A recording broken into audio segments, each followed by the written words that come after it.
কুটির। ভোলা শহরের এই বাড়ি একেবারে নিষ্প্রাণ পড়ে আছে। তোফায়েল আহমেদ ক্ষমতায় থাকাকালীন এখানে হাজারো নেতাকর্মীর আনাগোনা ছিল, গম গম করত সারাক্ষণ। তিনি যে পথ দিয়ে যেতেন সে পথে গোলাপের পাপড়ি বিছিয়ে রাখতেন তার কর্মী, সমর্থক, ভক্ত, অনুরাগীরা। তবে সবাইকে কাঁদিয়ে চলে গেলেন এই রাজনীতিবিদ। ৭১ দেশ স্বাধীনের পর থেকে উনি ৯ বারের সংসদ সদস্য। ওনার অবদান ভোলায় যে নাই, এটা হয়তোবা এই দেশের মানুষই তার মূল্যায়ন করবে। সে আমাদের জন্য অনেক কিছু করছে। আমাদের বাংলা বাজারের দিকে যদি আমরা তাকাই, অন্তত দেখেন আমাদের এই পাশে একটা মেডিকেল কলেজ, যেটা এখন হসপিটাল নামে, অনেক রোগী আসে এই জায়গায়। মাত্র সামান্য কিছু ভিজিটে অনেক রোগী দেখে।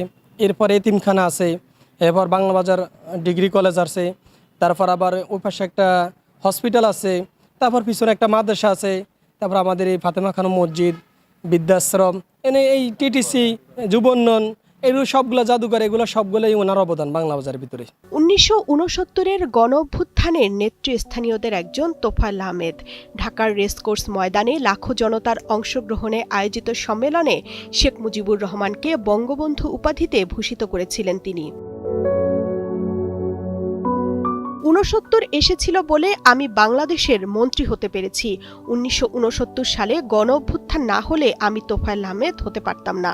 নিজের স্মৃতিচারণ করতে গিয়ে এমন কথা বলেছিলেন কার্যক্রম নিষিদ্ধ আওয়ামী লীগের উপদেষ্টা পরিষদের সদস্য ও ভোলা ১ আসনের সাবেক সংসদ সদস্য তোফায়েল আহমেদ। ১৯৭০ সালে মাত্র ২৭ বছর বয়সে পাকিস্তান জাতীয় পরিষদের সদস্য নির্বাচিত হন।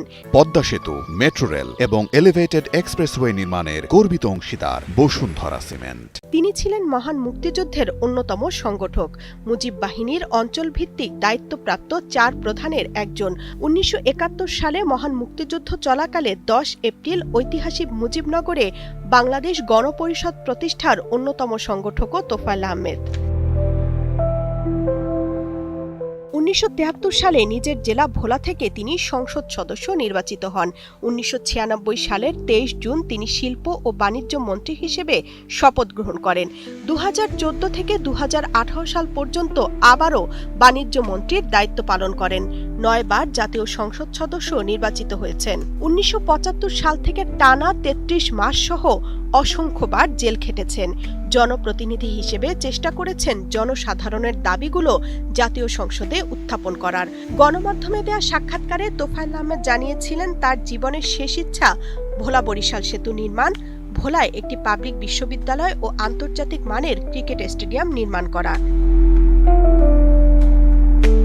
প্রখ্যাত এ ছাত্রনেতা ১৯৪৩ সালের ২২ অক্টোবর ভোলা জেলার সদর উপজেলার দক্ষিণ দিঘলদি ইউনিয়নের কোরালিয়া গ্রামে জন্মগ্রহণ করেন।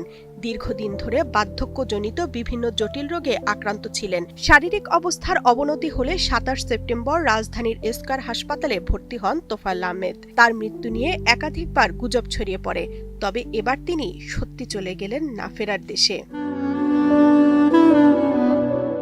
তোফায়েল আহমেদের একমাত্র কন্যা তাসলিমা আহমেদ জামান মুন্নি একজন চিকিৎসক। জামাতা তৌহিদুজ্জামান তুহিন বর্তমানে স্কয়ার হাসপাতালে কর্মরত কার্ডিওলজিস্ট।